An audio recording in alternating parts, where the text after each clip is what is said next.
ಒಬ್ಬ ದಣಿಯ ಬಳಿ ಬುದ್ಧಿಹೀನನಾದ ಸೇವಕನಿದ್ದನು. ಆ ಊರಿನಲ್ಲಿ ಎಲ್ಲರಿಗೂ ಅವನು ಬುದ್ಧಿಹೀನನೆಂದು ಚೆನ್ನಾಗಿ ಗೊತ್ತಿತ್ತು. ಅವನನ್ನು ಸರಿ ಮಾಡಲು ಯಾರಿಂದಲೂ ಸಾಧ್ಯವಾಗಲಿಲ್ಲ.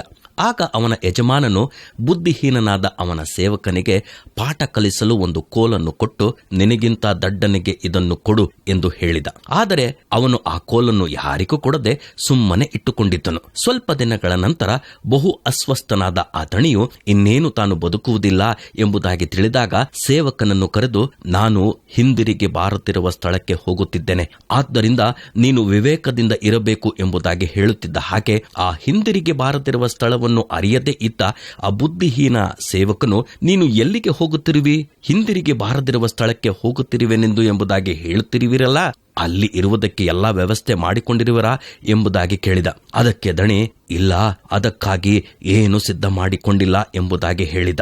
ಆಗ ಆ ಸೇವಕನು ಇದುವರೆಗೂ ಯಾರಿಗೂ ಕೊಡದೆ ಇಟ್ಟುಕೊಂಡಿದ್ದ ಆ ಕೋಲನ್ನು ತಕ್ಕೊಂಡು ದಣಿಗೆ ಕೊಟ್ಟು, ಇದನ್ನು ನೀವೇ ಇಟ್ಟುಕೊಳ್ಳಿರಿ, ಯಾಕಂದರೆ ಇಲ್ಲಿ ಸ್ವಲ್ಪ ಕಾಲ ಇರುವುದಕ್ಕೆ ನೀವು ಇಷ್ಟೆಲ್ಲ ಆಸ್ತಿಯನ್ನ ಕೂಡಿಸಿಟ್ಟಿದ್ದೀರಿ. ಆದರೆ ತಿರುಗಿ ಬರಲಾರದ ಸ್ಥಳಕ್ಕೆ ಹೋಗುತ್ತಿರುವ ನೀವು ಏನನ್ನೂ ಸಿದ್ಧ ಮಾಡಿಕೊಳ್ಳಲಿಲ್ಲವಲ್ಲ. ಅಂದರೆ ನಿಮ್ಮಂಥ ಬುದ್ಧಿಹೀನನು ಬೇರೊಬ್ಬನಿಲ್ಲ ಎಂದು ಹೇಳಿದನು. ಹೌದು ಪ್ರಿಯರೇ, ನಾವು ಸಹ ಸ್ವಲ್ಪ ಕಾಲ ಬಾಳುವ ಈ ಲೋಕದಲ್ಲಿ ಆಸ್ತಿಯನ್ನು ಮಾಡಿಕೊಂಡಿರಬಹುದು.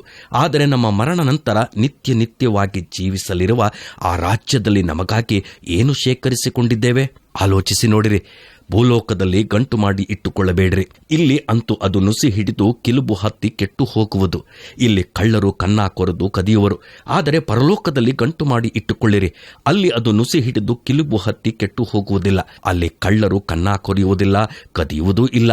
ನಿನ್ನ ಗಂಟು ಇದ್ದಲ್ಲಿಯೇ ನಿನ್ನ ಮನಸ್ಸು ಇರುತ್ತದಷ್ಟೇ ಎಂಬುದಾಗಿ ಬೈಬಲ್ ಹೇಳುತ್ತದೆ.